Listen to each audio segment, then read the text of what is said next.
Hi, morning. Hello. Hi, Terry. Hi, Aidan. Hi. Some nice familiar faces and some people we might not know. So good morning. We'll kind of make a soft start as a few more people join us in the next few minutes, as is always the way. So my name's Marianne. I'm one of the co-artistic directors at Collective Encounters, and I programme and host all our events under the Centre for Excellence for Participatory Theatre, which is a delight, and it means that we run training and discussion and open space events for artists, theatre makers,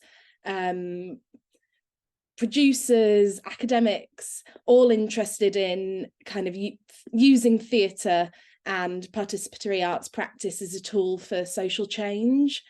So we're really excited to be hosting this event this morning, which I think me and the team have been interested in hearing about. Some different perspectives on kind of creative approaches to conflict resolution in community settings and using theatre as a tool for quite a while. So we're excited to hear from our speakers this morning.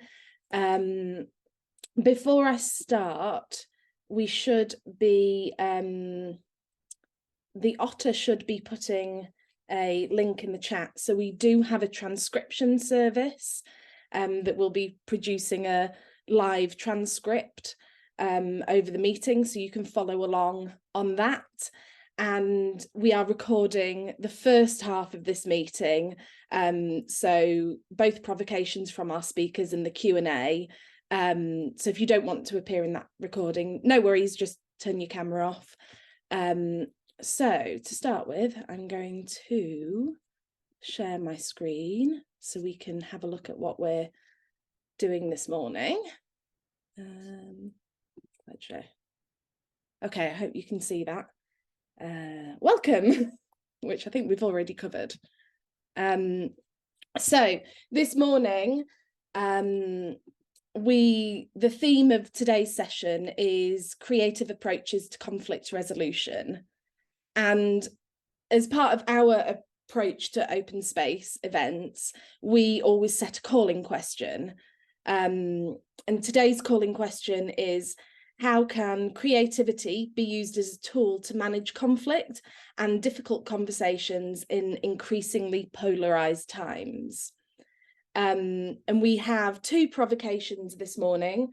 The first provocation will be from Paula, and Paula is the artistic director of Kibosh Theatre, which are a Belfast-based theatre company working on site-specific and new work looking at the history of conflict in Northern Ireland. Paula is also a fellow of the Salzburg Global Seminar Session 532 on peace building through the arts. After that, we'll be hearing from Viv Slack.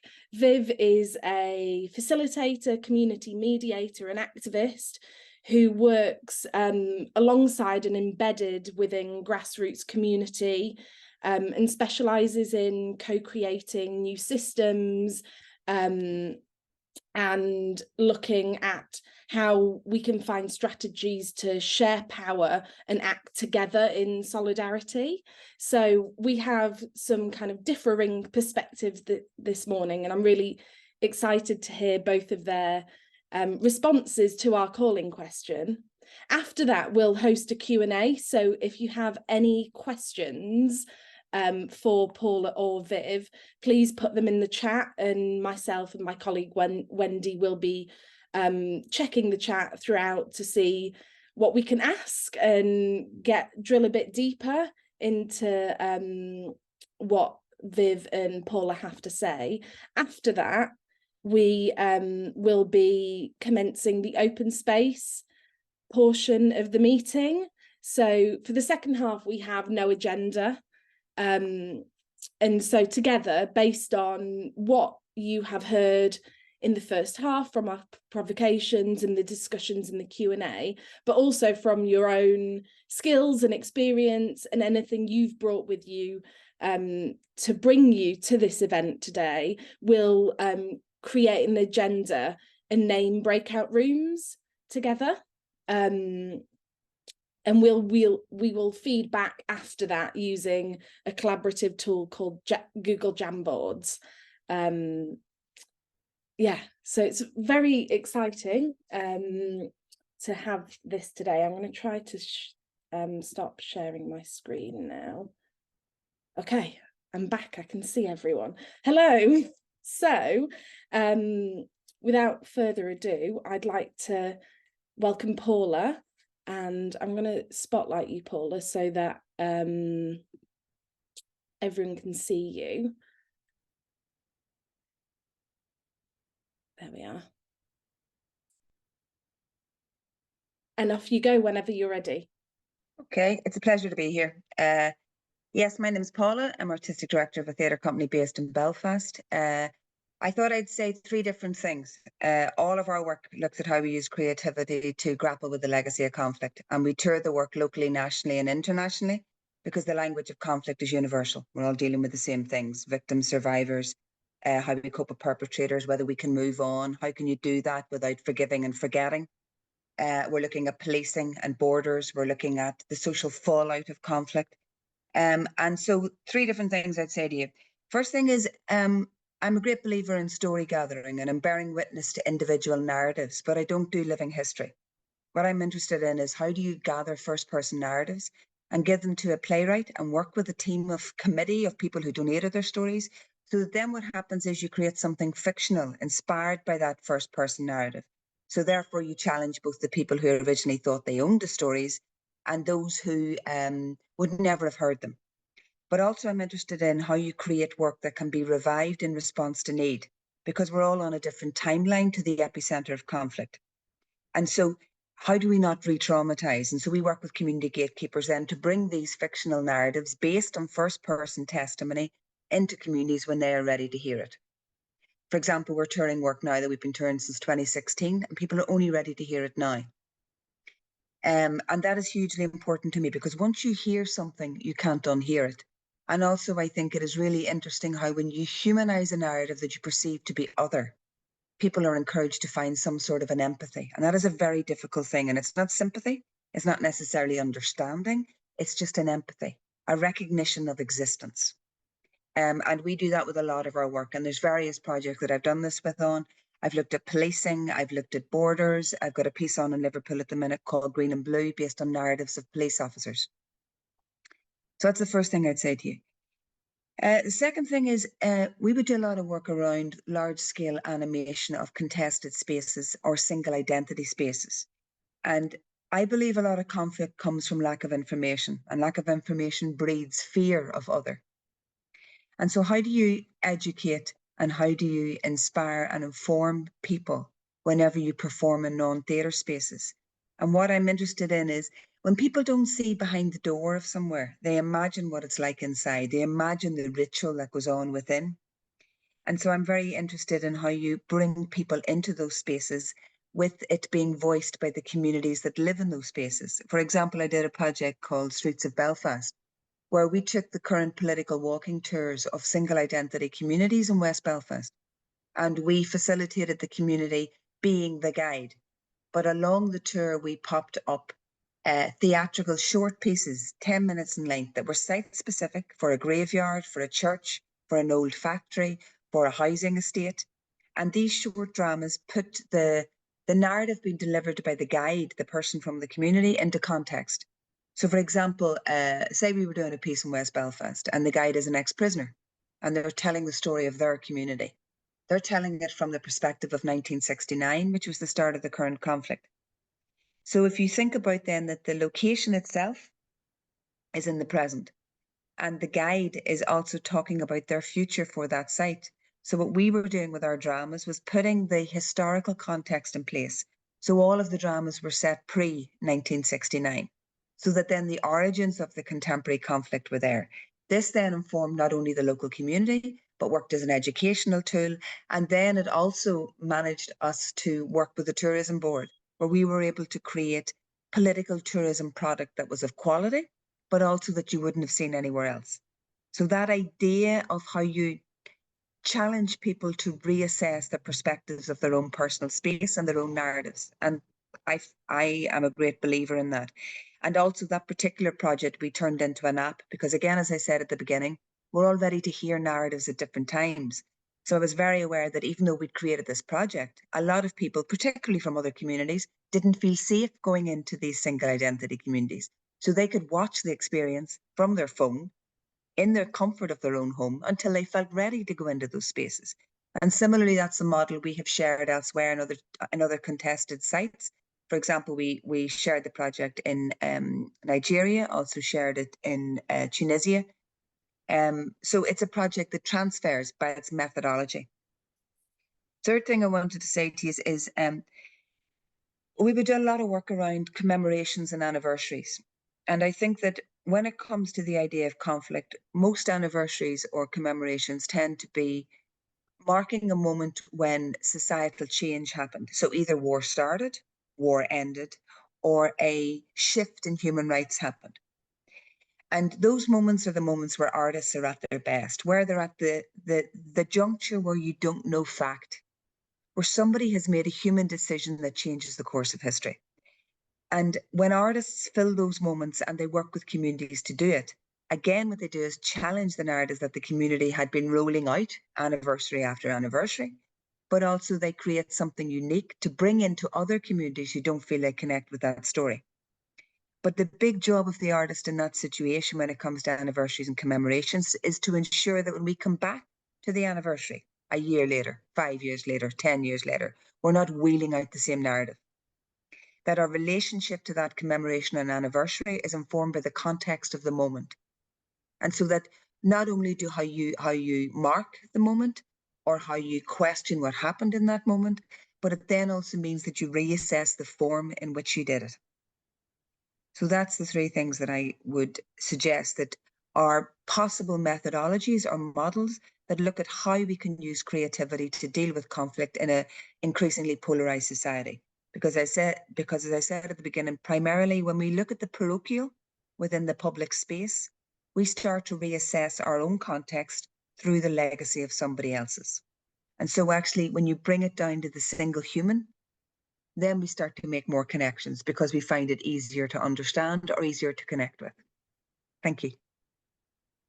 Brilliant. Thank you. I'm going to remove your spotlight. Thank you. Thank you, Paula. That was really interesting, especially about that kind of the role of artists there in working alongside kind of people to reassess and do things differently. I think that was a really key message for me, that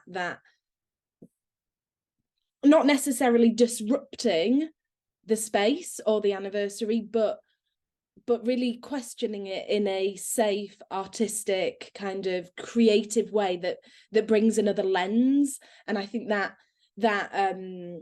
concept of the lens is really interesting in what you've talked about throughout those three things, both an artistic lens, a lens from different perspectives in different communities. So thank you, Paula, that was really great. So if anyone has any questions throughout for either Paula or Viv or both, or it might just be a question for the room, please do put them in the chat or save them and you can pop your hand up later. So I'd like to welcome Viv next.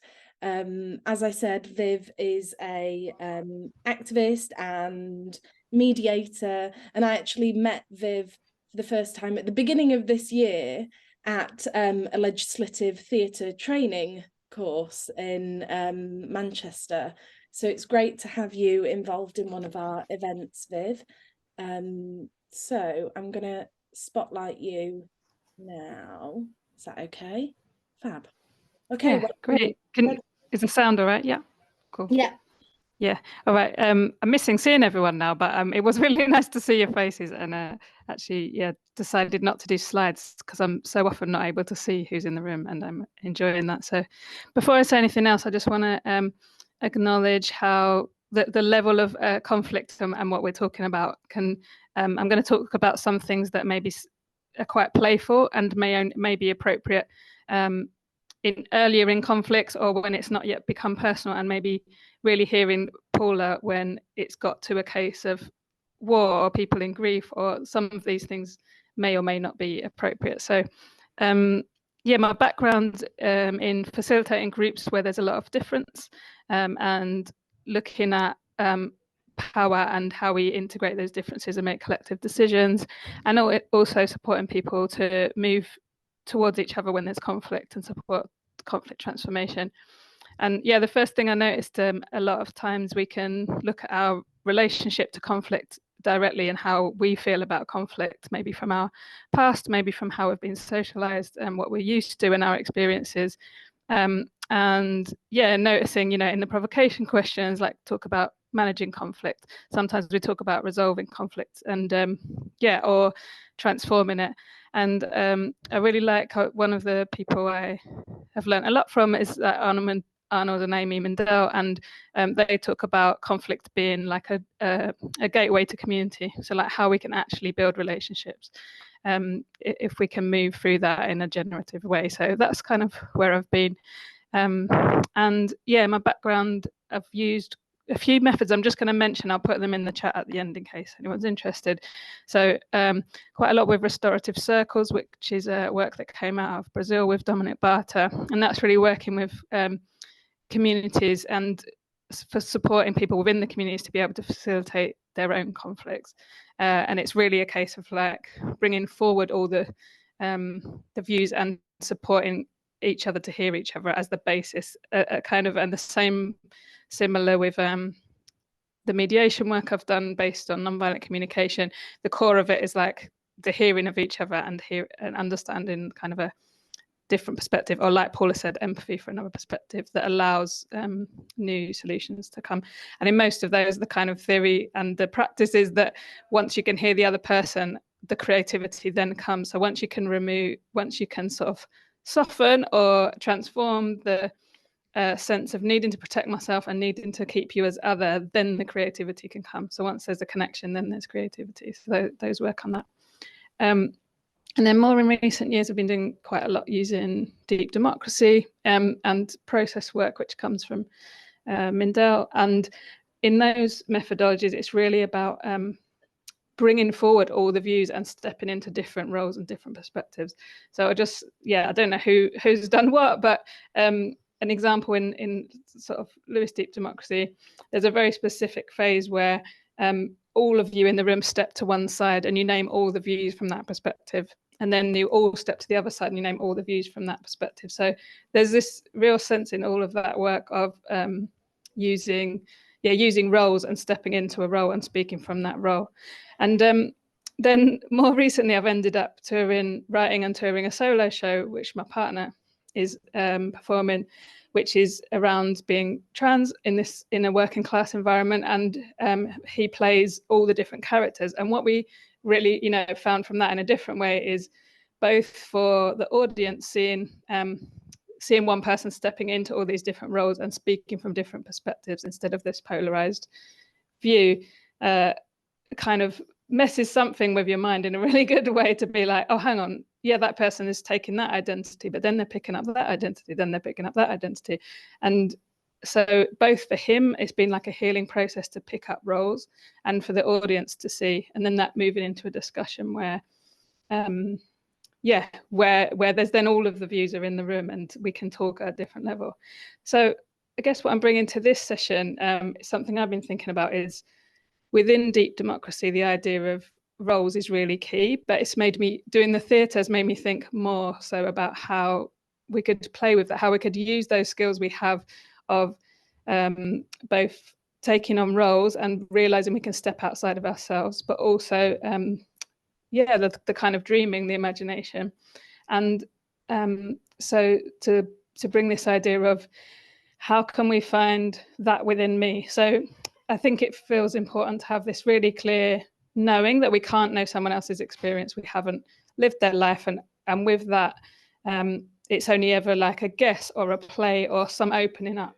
It's not actually being them. We can't know who another person specifically is, you know, from the outside, so to speak. But there is something about finding that within us, like that view within us, that part within us, that's something similar, and letting that kind of develop and seeing what wisdom comes from that. So yeah, just checking my notes. That's kind of maybe something I'm inviting to think about. So one of the things that again, from Deep Democracy, is the idea that there's nothing wrong with identity. It's useful. It helps us get through life. It's something we can play with. But how much can we think of it the same way as we do when we pick up a role in a theatre piece, or we write a role in a theatre piece?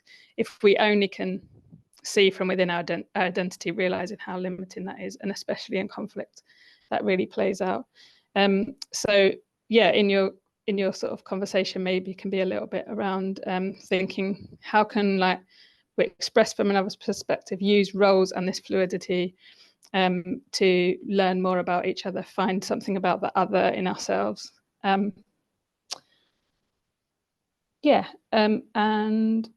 so I just wanted to read a quote, actually, again from Mindell, and really this speaks to me of how stepping towards conflict can actually be a generative growth process, and you know that it speaks to that really. So he says, "It has been my hope that now, without more war, we can learn from history that we are more than one side or the other. The unresolved suffering caused by hurt and its result, unrelenting retaliation, can only dissolve by detachment from one role or the other. Spiritual wisdom teaches the same principle: detach from this world, this person, her successes and failures. And until now, such detachment meant non-violence, the transcendence of the material plane. Now detachment could have another meaning. Detachment must no longer lead to disinterest and disconnection from the world, but to a new kind of immersion in the dreaming. The kind of immersion in conflicts, coupled with appreciation of all sides, can replace transcendence as a goal." So yeah, just kind of leave you with the question really of thinking of, how could the creativity that you know help more of us walk towards conflict, perhaps instead of managing it, to move through it and find this generative and creative energy that's released on the other side. So yeah, that's it. Brilliant. Thank you, Viv. I did my hands clap.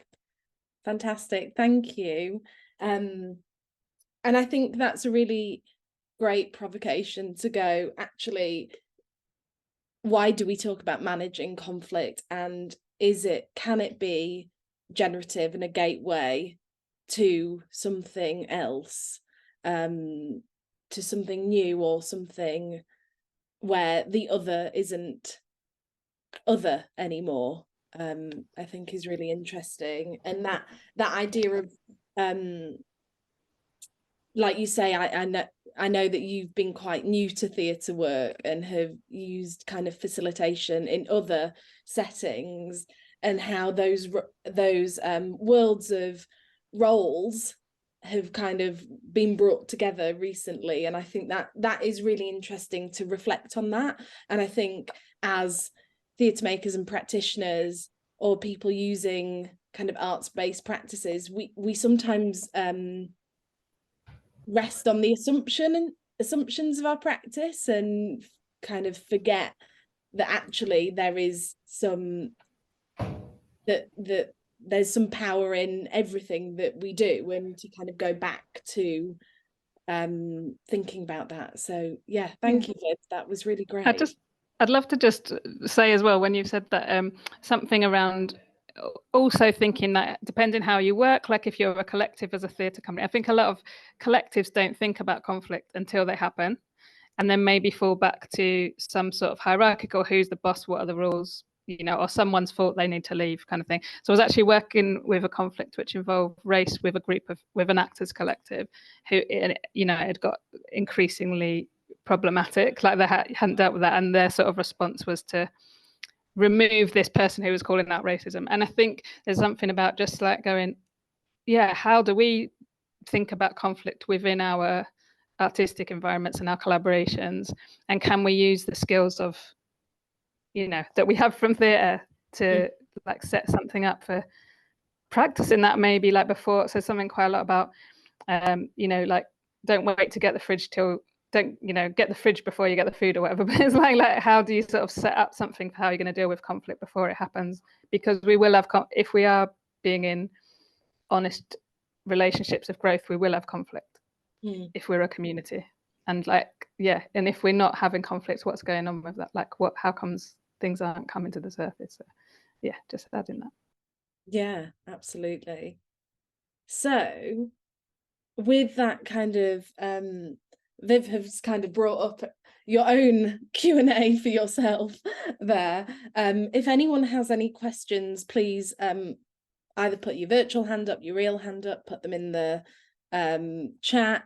But we're going to kind of open the floor now. So if there's anything that you've heard or want to respond to from one of our speakers, please do. Okay. Hi, Akil.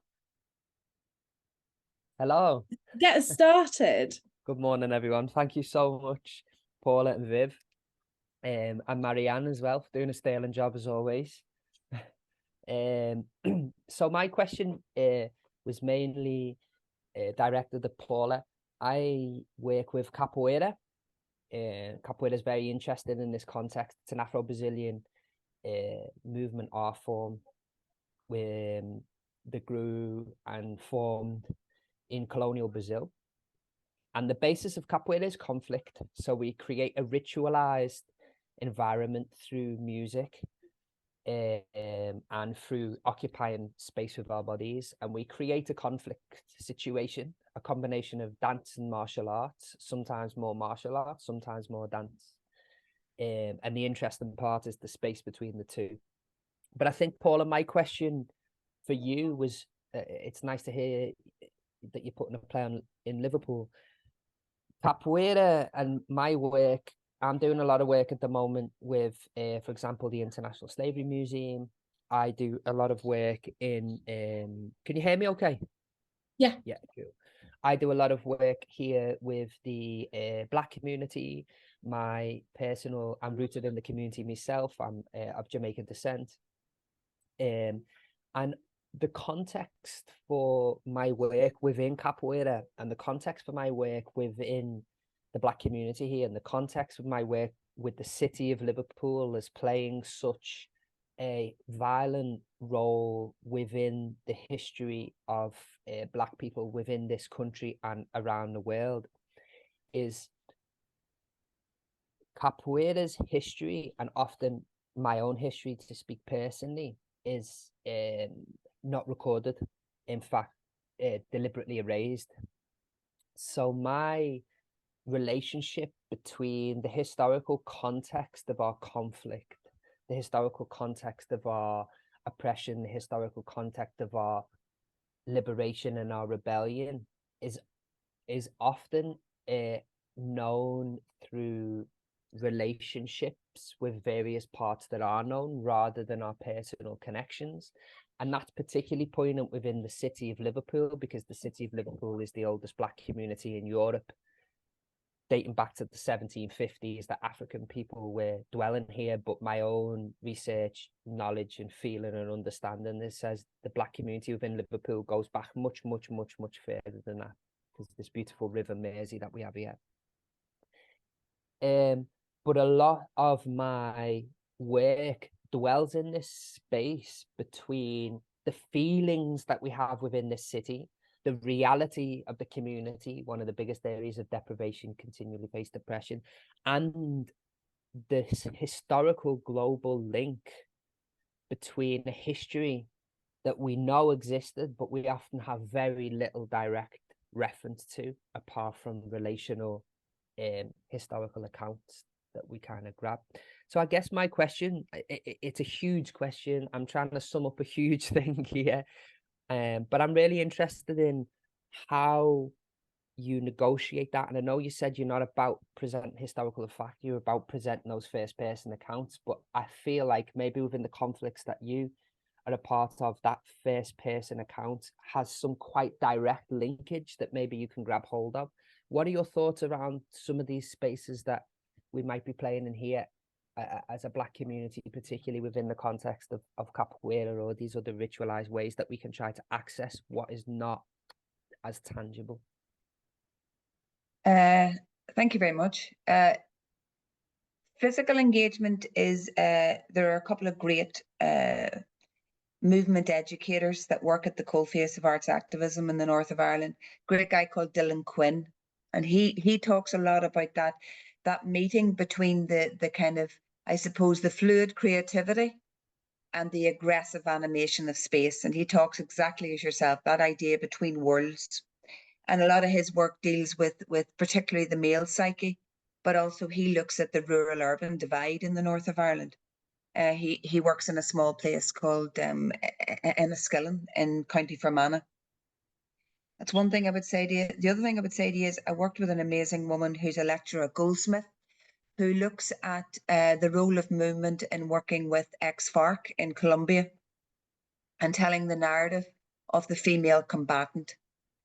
And in both of those occasions, they talk about the non-linear narrative-based position that they take, which is slightly different than mine, which is very theatrical. Both of their work would be very interesting for you to look at. The other thing that's interesting about, you'll find a lot of work around the Belfast community, particularly with young males, where you're looking at how we access that narrative that comes from playing with the form of boxing. So they actually take the ritual and the suppose kind of fitness technique of boxing, but they combine the physicality of that and the mental well-being potential of that alongside the aggressive side of it. So the tool that they're using is the tool that is recognized by that particular community. Now, the other thing I would say is when it comes to gaps in narrative as regards history, we regularly find that the best projects we have done have come from partnerships. And they've been from us working with the grassroots community organisation that is looking at community development and working with a community that doesn't feel heard. So that the community are there, their voices exist, but they're not being heard. And so often we would work with that community to build trust, or with that community gatekeeper to actually build trust. But then at a very early stage, we tend to involve academics. So they become not only the archivist of the narrative, but also they help us, I suppose for a better turn of phrase, dramaturg what pre-exists. So often we bring academics in at the end of a project. We talk about them evaluating it or recording it in some way, but when they become the instigators alongside the artist, then they tend to assist in finding different ways of funding story gathering that runs alongside an artistically expressive project. So say, like I did a radio play project with 14 recently released male prisoners who had never done any art practice at all. And it was a very intense project over a period of 4 weeks. We worked with an academic who gathered their personal stories about the moments they were accused, what their background was, how they ended up from a working class background, inevitably going to prison, and then talked about the moment of release. So that oral archive was led by an academic and ran alongside a creative project that I was leading, where we helped them create a fictional interpretation of what life is like inside, how you survive it, how you don't lose your sense of identity. And because the two things ran alongside, the engagement was much deeper. And it meant then that we had two bodies of work. And the two bodies of work then went on to allow us to see the gaps in the narrative going forward. So you have to start somewhere, is what I'm saying to you. Like, as I always say to communities, how do you eat an elephant? A little bit at a time. And you can only do that when you start to fill gaps and then recognize where more gaps are. Like I've done a lot of work in Belfast, working with the local Somalian community and working with the local Nigerian community, looking at domestic servitude, human trafficking, levels of racism. And through that, we've also gathered their narratives. We've gathered their narratives of journey, their narratives of self, their narratives of how they feel they can contribute to a post-conflict society. But that all came through partnership. If you want to email me, I'll send you more examples of that. That'd be great. Yeah, I'll drop you an email. Really appreciate those shout outs there. I'll be checking some of them out. Yeah, thank you for that. It's a big subject. Yeah, thanks for your time. Brilliant, thank you. That sounds really interesting. Yeah, there's definitely some stuff that can be followed up there. I see that Tony, you've put a kind of comment in the chat about work with deep democracy between police and young people. And Tony said that you found it very useful for both parties, although it was very messy. And I just wanted to like sit on that moment of mess. Like, is that, Viv and Paula, is that something, you know, that idea of messiness in this process? And for me, it makes me want to do that, like messy. It's like your fingers are in it or something, and or you know, you can feel it and you can like taste it, like you can tell something's going on, or that's what comes for me. And that mix of tension that can come and quite like, you know, safety mechanisms that maybe needed to be used, of like, I need to get out, or I need to kind of withdraw from this or fight or something. But also it's like where we're really alive. And I think in a lot of the like the world work thing or deep democracy, there's sort of like these moments of hotspots where you're like, whoa, something's happening here, and it's like something's emerging, something's like wanting to come through, something's like wanting to be said. So when I hear messy, it's like makes me feel, yeah, like my senses and everything are more heightened, and there's something more to know here, or something, yeah, something's trying to come through. That's what I'm interested in, what it's like for you, Tony. All of those. Yeah, we were doing a commemorative project back in 2021 to commemorate the 40th anniversary of the 1981 Brixton uprisings. And one of the things that the community wanted to do was to have these spaces for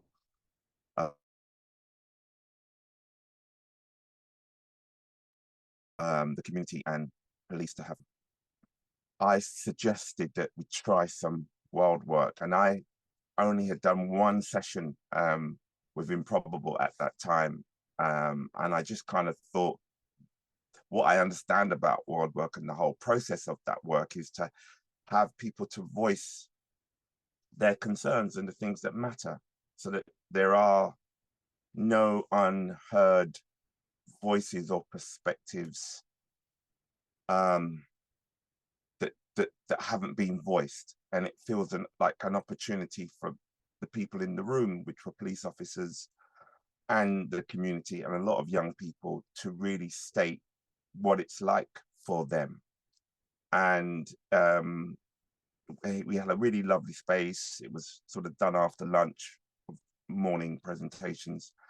And it was about a 45-minute session that I remember doing the session in. And it was, it started off very easy. People were reluctant to sort of voice things. And I just playfully started to voice roles on both sides, which got people laughing. And before long, people started to take up the roles and see how the sort of game is meant to be played, I suppose, from my basic instructions. And it created a really strong dynamic between the two parties, really getting to grips with, as Viv was saying, some really hot spots where people were really voicing the real deep issues that needed to be voiced, but also needed to be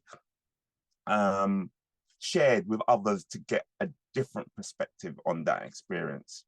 And it did become very heated and dynamic. And that's where I use the term messy, because at those moments, I felt I didn't have that much control in those moments when it got really heated and dynamic. But I think that was the point, for people to kind of really feel something. And it was really nice to see people kind of come out of that and reflect on how much they expressed their anger in those moments, but being able to do it from a distance and almost like a de-rolling point of view.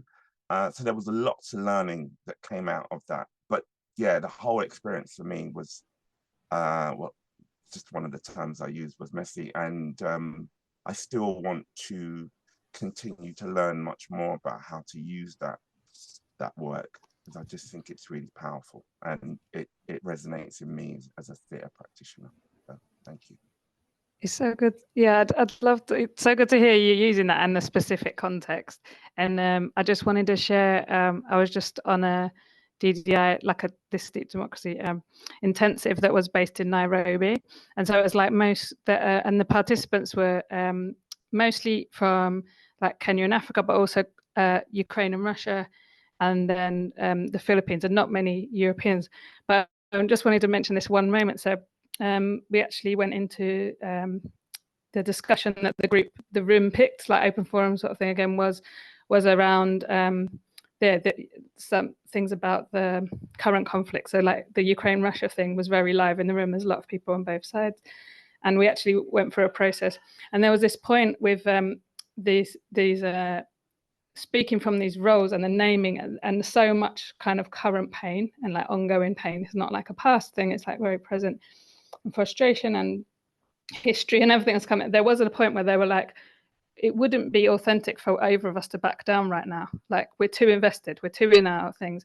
And what the facilitator was like, they enacted killing each other physically, like very slowly. This sort of like, they let the roles continue to this point of like sort of physical violence, and like it just sort of unravels, and they both kind of like lay down, and then the room was, everyone was rhythm, and this room was like very, like you said, very tense, and this fire, and then this moment of peace kind of thing. And they actually one of them ended up speaking from death and was like, from where I am now, what I mainly feel is just the tragedy of war, like that we couldn't find a way past that moment. Like there's so much pain, and there's so much that in this human life we couldn't find this way. And I just wanted to bring in those, that like through the moments of fire, something that you wouldn't expect can happen if there's enough capacity to hold the anger, like you said, and welcome that anger, or whatever it is that needs the pain. And yeah, and that these other perspectives can kind of come in that aren't any one in the room. They're like an unsaid force in the room, or something, like even death. Yeah, so I just wanted to share that.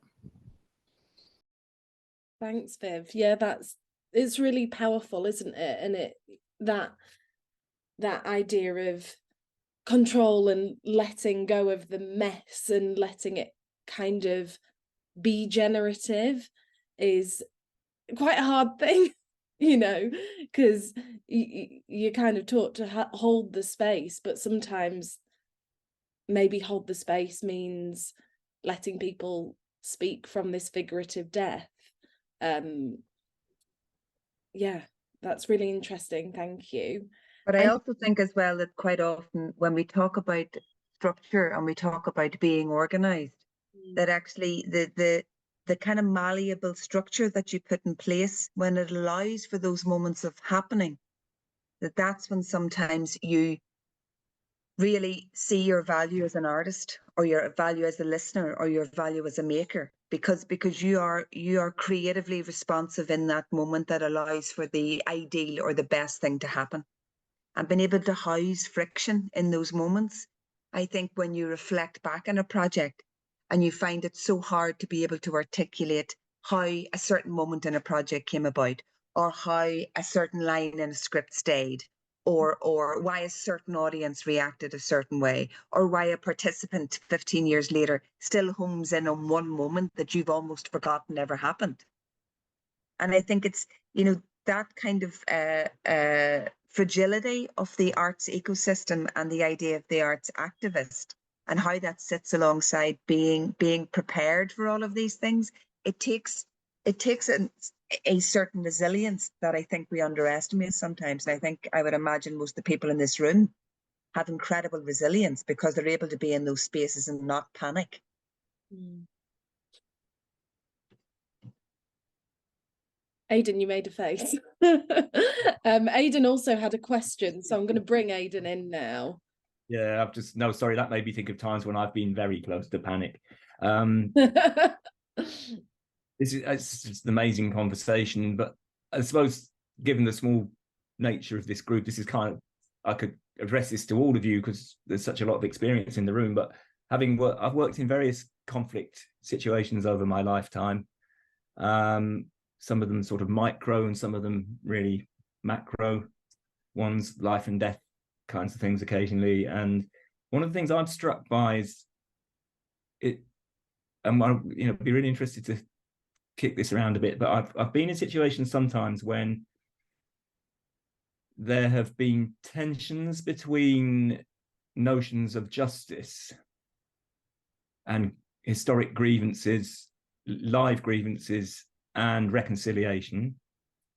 And I've also noticed that in a lot of really difficult situations, there are always intransigents. So there are situations where there are people who simply will not speak. They will not move from their position. And this is often obviously associated with the fact they have a lot to lose, but it's also associated, in my experience, I suppose, with vast imbalances of power. So many conflict situations, and we're seeing this right now, obviously arise where there are these huge imbalances of power. They're asymmetrical conflicts, to use that sort of jargon. I'm really interested in what you all think about that. And this obviously applies in context of policing in this country. It applies across the world in various contexts. My main experience has been in the UK, but also in Latin America and a little bit in Belfast. And so where there are these sort of inequalities, these asymmetries, I've sometimes seen people get it really wrong as well. Not necessarily from ill will or even from lack of experience, but sometimes it can go really wrong. And I just wonder what people's thoughts are about what happens in these situations when one party or a group of people have too much invested in the situation to negotiate, to engage, and will simply not move. And also when there are very powerful actors who cannot be brought into the process, but really they're the people who are at the root cause of the conflict, or some big structural inequalities embedded within it. Sorry, just waving there. Any thoughts? I suppose I know it's a big question, but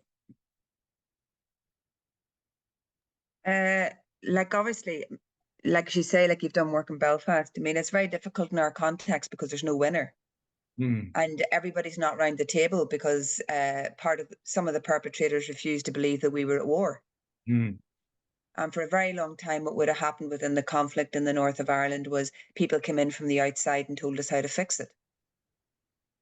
And then whenever we did, in theory, get peace, and we, in theory, signed the Good Friday Agreement, that the rest of the world went, right, now you're definitely fixed.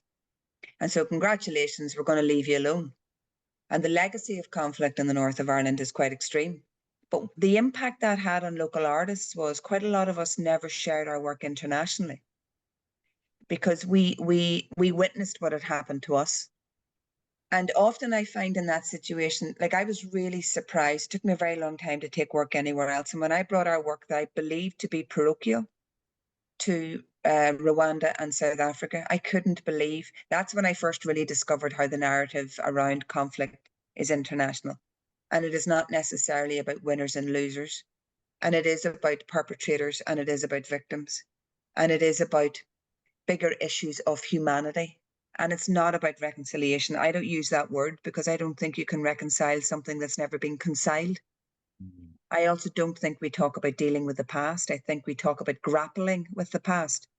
I think that I do think it's naive of us as artists to believe that we can bring about peace, we can bring about reconciliation, and we can bring about closure if we see closure as the end of something. I think conflict is living and it's so personal. And I think that's also as well why it's important to revive the work when necessary. And I think eventually people come to the table. I think it's about the power of feet. I think when you even look at the open space methodology, the kind of rules of engagement we use for open space always really reminded me of what we do with the work that we do. Like, it's the power of 2 feet. It's the part of choosing the conversation you want to be part of. It's the idea of changing the narrative. And if you start to challenge language, it's like Frank McGuinness said, like, we took their language and we bettered them at it. It's how you give people ownership of what they see as the structures and what are the structures. And eventually the kind of wave of collective positivity that stems from knowledge does start to bring about change. But I think we think it happens too quick. We're too project based. We need to allow projects to be created, but the methodology to be shared and to influence other projects. And the thing that I said earlier on then about creating a practice that is malleable and that it supports the vulnerability of people losing face. And in those moments where as artists we recognize what we're asking people to do. In the same way as any of us walk into a rehearsal room and we have to accept the fact we're asking an actor to bring themselves to the table and expose their soul. And they are professionals, like, they're not even people from the communities. But that whole question about how stuff just happens over time, like, as I say, the play where we were in Liverpool with, we've been touring it since 2016. And I cannot believe the people that are seeing it now. People are coming to see it now that were members of the RUC and the Guards in Ireland. And they were never ready to see it all those years ago. But they're now at a different stage in the process of how they want to talk about their connection with local conflict. Thank you. Viv, I know It's partly about time, isn't it? You keep talking about time. I think that's really interesting. And that frightening pressure for a quick fix is just impossible, isn't it, in these situations? And often it can be funding led. I mean, that's also the problem. And it's how we mutually educate the funders. And then, and that's going to take time, and particularly with the loss of European money, I think, because it would have been a longer term investment. But I think that archiving of methodology is a way of pushing the boundaries of the project form, where we share that rather than necessarily simply a project. Okay, it's really interesting, that idea of time and investment as well. I'm going to go to Viv, and then Akhil may have something as well. But Viv, I'll be really brief because I know I just couldn't agree more with Paula about conflict being like a living thing and a process to me, like a process, not like that's ongoing. It's like a movement, a change. And I just want to add that when you're speaking, Aidan, that the first thing I thought about was being really clear on intention, and then intention coming from the people involved, not applied to people. So I think if I learn a mistake from some previous things, I remember doing a few conflicts where what people wanted was to be able to reconnect and come back into connection and conversation. And then someone came to me and was like, oh, can you support us with this conflict? And I didn't take as much time as I wish I had to check what they actually wanted. And one of the people in that conflict, it was around race again, and was really wanting the other person to hear, acknowledge self-responsibility, and they weren't interested in reconnecting. They're like, I want you to see what's happening here, and I want you to go and do the work. And sort of then, so a different process would be better then, if you know what I mean? So it's just like, yeah, really, what is the intention here? What is it like we're hopeful? And then, then what of these different ways of doing it is the way, kind of thing. And really, although we can just switch the word, manage conflict, or we can just say transforming, but like really thinking what that means. So it's like, it might not be a resolution, it might not be a reconciliation, it might be some moment of insight or hitting on empathy which an apology comes from, or yes, some big shift might happen, but it might be that you know, the separation's still there, but we've learned something about ourselves, or so it's kind of time and not imagining what that transformation is going to take us, and kind of really like, I guess, to trust the process again, or trust that that movement is what needs to happen. Yeah, something like that. Yeah, it's really interesting, isn't it, that the kind of you come with the tools, but the intention needs to be built from the group, from the ground up, and not that idea of not applying willy-nilly, really, what it's a kind of focus on the individual context within which you're working. Yeah, and just watching these should kind of sneak in, I suppose, like we should be able to get through this and come back together or something, you know, like, yeah, what is actually wanted in this moment, and then what do we do? Yeah, I think that's a good tip, to watch your shoulds. Yeah, I think that is a great tip. Just in general, we should watch our shoulds. Okay, I'm gonna kind of wrap up the Q&A, but this has been really fantastic and really interesting, and we can see the kind of that this conversation is really generative and can really go as wide as we want it to. So I'm just gonna, before I talk about the open space, say thank you again to Paula and Viv for your provocations, your contributions and generosity, of sharing your approaches and talking with us this morning. So thank you so much. And I'm going to do a couple of plugs on your behalf. So as Paula said, Kibosh are in Liverpool. If you're in Liverpool, go and see them. I'm going to put a link to Hope Street Theatre's tickets there in the chat, which is brilliant. And as Viv said, Viv and Jaden have been working on a fantastic solo show that they are currently fundraising for. If I can get the link to work. I can put it if you want. Turn into a, yeah, if you've got it, Viv, put it in the chat. Yeah, there you go.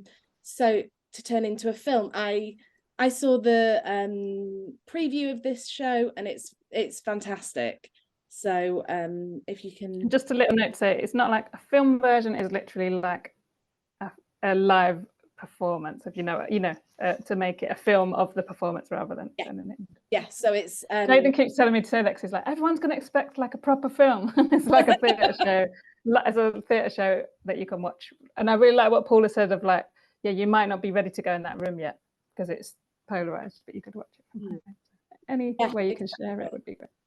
And we need these stories, and we want to engage with these stories. So please do check out Kibosh's work and Viv and Jaden's work too. So yeah, thank you very much this morning.